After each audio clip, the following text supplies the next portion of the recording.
Hi there, my name is Chad Zelmer, and the book I will be reviewing is called The Tipping Point: How Little Things Can Make a Big Difference by Malcolm Gladwell.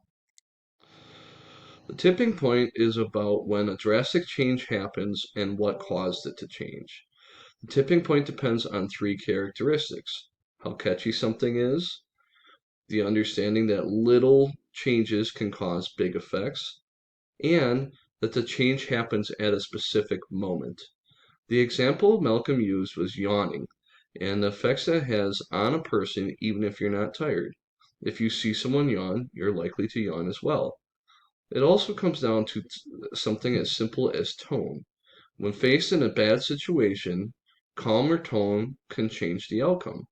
The final characteristic is the exact moment that something was enough to cause it to have a significant change. The first chapter really sets up the introduction for the rest of the book.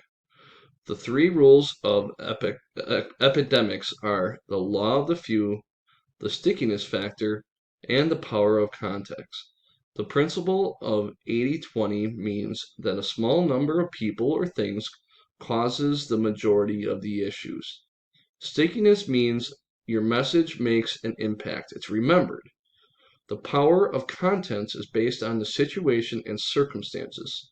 Small, subtle, and unexpected factors can cause how we react.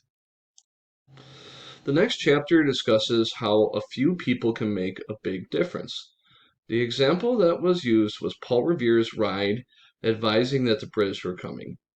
William Dawes did the exact same thing that Paul Revere did, but his message was not catching. People didn't pay attention, they were ignoring him. The reason for this was the word of mouth from someone like Paul Revere. He knew a lot of people. His message was considered powerful. People listened to him. These people are known as connectors. The next line of the power of the few are the mavens. The mavens are people that have great knowledge. These people can tell you the best service, the best price, how food tastes, about almost any product. And the best part is they're not biased. They don't have a biased opinion. They just want to spread the facts. They like to talk to a large number of people just to educate and obtain information. Finally, there's salesmen. Salesmen, these are people who are able to spread the power of the message by power of positivity, even on a negative situation. The stickiness factor talks about the little changes that can make a big difference. In this section, the author focused heavily on the success of Sesame Street and then later on Blue's Clues. Sesame Street became more popular because they researched the areas where kids lost focus, they redid them, and then they recaptured the kids' interest. This was done by adding characters on the street with humans such as Big Birds and creating interesting storylines. Blue's Clues was started by people that worked for Sesame Street and later became successful because they reduced the length of the shows to keep kids' attention spans and focus them on fun ways to educate. This also played they also played each episode 5 times in a row because it would help make the episode sticky to kids.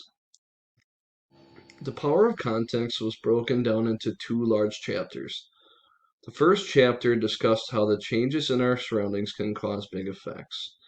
One example discussed the New York City crime sprees and the subway stations. The subway stations became worn down and was an area that was full of crime. The transportation department said enough was enough and decided to revamp the subway stations and cleaned off the graffiti.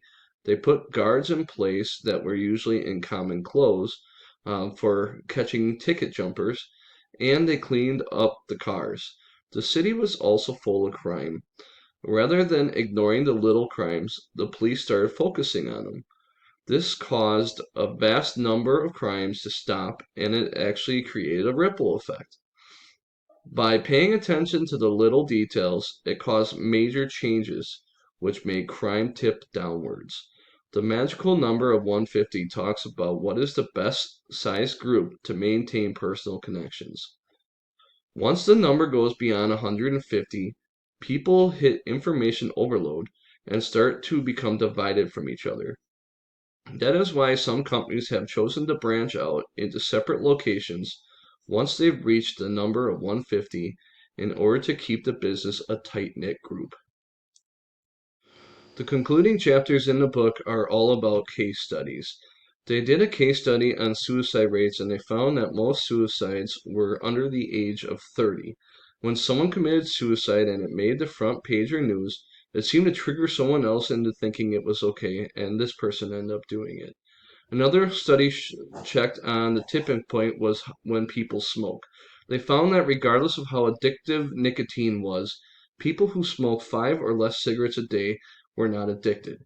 The tipping point was at 6. This is when the change happened from self control to addiction. In another case study, they examined Airwalk shoes. Airwalk became a tipping point when they used Tony Hawk and they sold them in specialty shoes only.